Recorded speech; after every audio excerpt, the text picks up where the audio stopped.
The Toronto Blue Jays are well aware of what Matt Chapman is capable of, but with the surplus of infield prospects knocking at the door of the major league level, will they re-sign him? That's the big question. Orelvis Martinez has been heralded as the Chapman replacement in 2024, so we'll break that down on this episode of Jays Digest.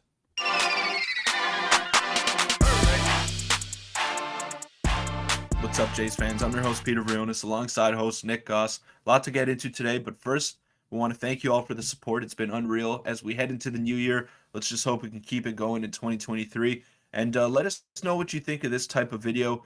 We could probably be doing more of these as the offseason slows down and rolls along. So thanks again for the support, and thanks for watching. Yeah, we're on the road to 6K subscribers. Hit the subscribe button. You guys have been doing great with that. And leave your comments, like you said, on the thoughts about this video and any other potential videos you want to see. But let's just get right into it. We're talking about Orelvis Martinez and kind of Matt Chapman today, along with some other prospects, but those are the main focus, those two. And I'll just get right into it, Peter, and I'll let you kind of take over here. But this is Orelvis Martinez minor league stats. And obviously, he was fairly highly touted, especially the past couple of years, but he started to fall off a little bit. What are your thoughts on his stats there and what you see, and just in general, Orelvis Martinez as a potential replacement for Matt Chapman if we don't sign him? Well, he had a very rough season in 2022. Now, you see the 30 home runs there. That's elite, and no one is doubting his power. But he struck out 140 times in 118 games. He hit 202. His OPS plus was below league average, like major league level average. His WRC plus, weighted runs created plus, was below league average. So the only thing that really stood out for him was his power, and that's not good enough to fit the timeline of the Toronto Blue Jays, who want to compete right now. So I don't think he's major league ready yet. There's another prospect that I believe is more advanced than he is at this particular stage in his career, but he's still young. But it's up to the Blue Jays now. Do they think he's more of a trade piece, or do they think his value is going to tank and necessarily transition to like another prospect instead of him? Yeah, and that's the major question. And people on Twitter were kind of going crazy recently. I think he had a 95 WRC plus with 30 home runs, meaning that the other stuff he's doing besides hitting home runs is very, very below average. And we'll pop it up one more time. If you look at his, in 2021 with the LASE, he had a pretty good year. He hit 279. Now, if he can maintain that average or get his average up, take more walks, look at it, on base percentage is 286. It's just not good enough, unfortunately. But the power's there, maybe Joey Gallo type player, but he doesn't even walk nearly as much as Joey Gallo did when he was good. So I don't know. It's going to be very interesting. And I guess we'll help his fielding stats as well. And I'll let you kind of talk about that because unfortunately he's not the fielder that Matt Chapman is, and no one really is. But what are your thoughts on his fielding as a whole from watching him play and stuff like that? Well, you compared him to Joey Gallo, and at least Joey Gallo strikes out a ton and got ridiculous power, but he takes a walk every now and then, and he's an elite fielder in the corner outfields. So that's one thing that Joey Gallo has going for him, and that's why he's still a major league player to this day. Now, if you're trying to replace Matt Chapman with a guy who's a below average defender at third base, it's just not going to work. And then you're taking a step back as a team. So it's just, I don't know. I don't think he's ready yet to make the step to the major leagues. He's on the 40-man roster. I don't think he'll crack the opening day 25-man roster, but the tools are there. He's got a good arm. He's got the power. I don't know. Maybe he's just not motivated in the minor leagues and he needs a different challenge. Who knows? Yeah, who knows? And like you said, we're going to be talking about someone who is, we think, motivated enough to get there. And unfortunately for Orelvis, I mean, not unfortunately, in this case, he's a righty. He's not a lefty, so that doesn't really help his case for the current team.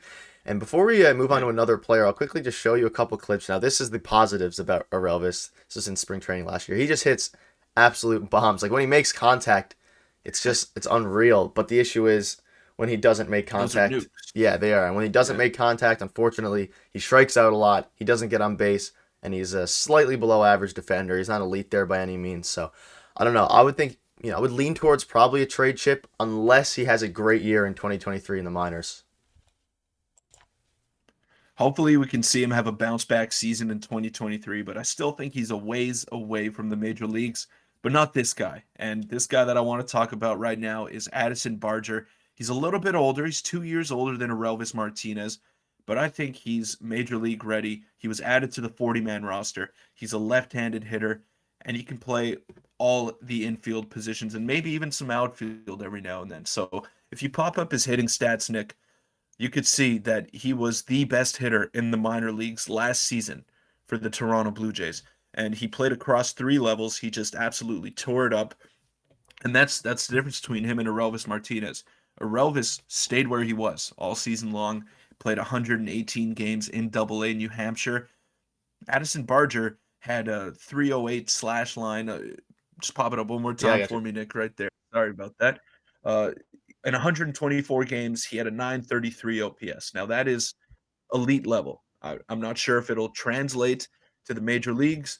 He does have a strikeout problem, but he's a left-handed hitter, which will help him in this Blue Jays lineup if he were to take over for Matt Chapman. He's played some second base, he's played some shortstop, he's played third, he's even played some first base. So that's the versatility that the Blue Jays love to see out of all of their players. So I think he fits the bill a little bit more at this point in his career than Orelvis Martinez. And there was another screenshot that stood out to me was the prospect rankings. Oh, wrong That's his one. defense Yeah, that's a right there. defensive Sorry, prospect right here. I'm messing you up over here, Nick. My bad. But those are the prospect rankings, and that was from Baseball America, who's very reputable, and they come out with it every season. And that was before the Gabriel Moreno trade to the Arizona Diamondbacks. So everyone slots up one more spot there. And as you notice, Addison Barger has overtaken Orelvis Martinez. Last year, Orelvis Martinez was the second ranked prospect in the Blue Jays system. Addison Barger was 13th. So that just shows you the jump that he made just in one season alone. And I think he's more major league ready to make an impact. Yeah, he is. We talked about him a lot, and I'll pop up his hitting stats one more time here. Like you said, he was phenomenal. He just throughout most of the levels, all the levels really, for the 933 OPS, unbelievable. And he seems made more major league ready for sure. And tons of people are saying he could even make the opening day roster, depending on what corresponding moves they make. If they don't, acquire someone like AJ Pollock or Robbie Grossman, and I don't know. I have a bit more faith in Barger. He's also a better defender than Orelvis Martinez, and he'd be Well, more a little bit. a little bit. He'd be more reliable as a whole, I think, especially from the plate at the major league level. Because you feel like with Orelvis, if he's not hitting home runs, he's not really giving you much else out there. Plus, he's a left-handed hitter. Yeah, and Addison Barger has a lot of patience at the plate. He waits for his pitch. He's always getting into good counts. And one of my buddies actually worked for the Vancouver Canadians this year, and he saw Addison Barger play in High A, and he said him and Ricky Tiedemann were obviously the standouts. Like though you could tell that those guys are ready for the major league level and that they're just better than everyone else in High A ball. So that made me excited about the possibility of having Addison Barger on this team come opening day. And I think he's ready. You know, he's 23 years old. He's going to be 24 once opening day rolls around, and the guy's paid his dues, and he tore up the minor leagues in 22. Yeah, he's skyrocketed up like a lot of prospects. And I'll pop this up one more time because it's very interesting.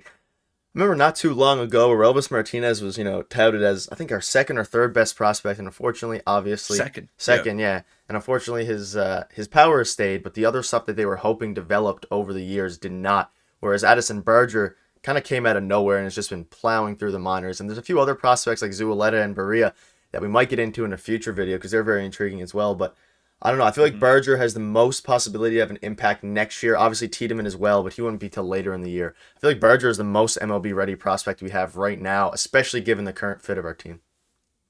Now, I still believe the Toronto Blue Jays should do whatever they can to re-sign Matt Chapman because he fits the timeline of this team. And I don't think there are many third basemen that are better than him, not only in the American League, but in all of Major League Baseball. I think he's a top 10 third baseman, just defensively puts him in there alone.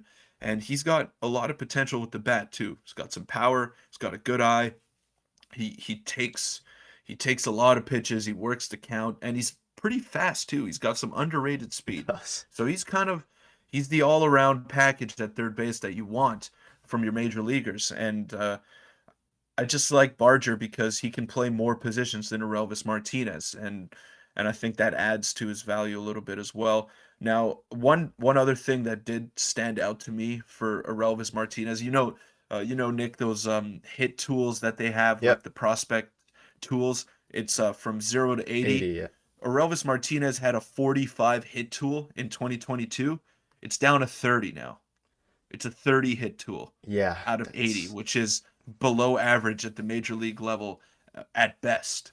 His power is still 65, but it just makes you wonder, like, is he headed in the wrong direction? yeah, and you don't see many top ranked prospects, if any, with that low of a hit tool, especially as an infielder and third baseman. Nonetheless, obviously his power is still there, but I guess the big question mark is, will his hit tool come up to the major league level, and will his eye and his discipline be able to match MLB pitching? Because if he's not able to see it at the minor league level, there's not too much Yeah. hope for the major league level. That being said, prospects have done it before, and there's a good chance that Orelvis could turn it around. But like you said, Matt Chapman, I think an extension needs to happen. I think we're at a point where we're kind of all in. So extending Matt Chapman and having that certainty is kind of should be the key and the utmost priority.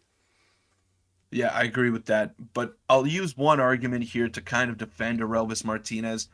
O'Neal Cruz, who was one of the Yeah, top prospects for the Pittsburgh Pirates, he looked disinterested in the minor leagues, and his batting average was below 210, and he still had the power, but he was striking out. He was making errors. It looked like he didn't want to be there. And then he came up to the Pittsburgh Pirates and immediately was setting records on his first day as a major leaguer. So that could also happen. He's still very young. Uh, the truth is, with prospects, you don't know. But at the same time, do the Blue Jays value him more as a trade piece right now, or someone who they want to build their franchise around down the line? yeah, and I'd like to think that they're going to hold on to him this year to see if he can build his value back up, because it's probably as low as it's going to go unless he continues to fall off a cliff. Mhm. And if he does continue to fall off a cliff, his value right now is still pretty low, anyways. But I don't know. It'd be very interesting to see, and let us know in the comment section if you want to extend Matt Chapman. I know a lot of people are saying we should, and I'm right there. I think for the next at least few years, 4 to 5 years, he's going to be the best option. And I can't see any minor leaguers being better than him, realistically, on both ends of the plate. I agree with that. Got to re-sign Matt Chapman at all costs. Do whatever it takes. It's time to win now, and Matt Chapman is your best bet to help you with that. Yeah, thank you guys for watching. Make sure to hit the subscribe button, and we'll see you guys tomorrow. Thanks.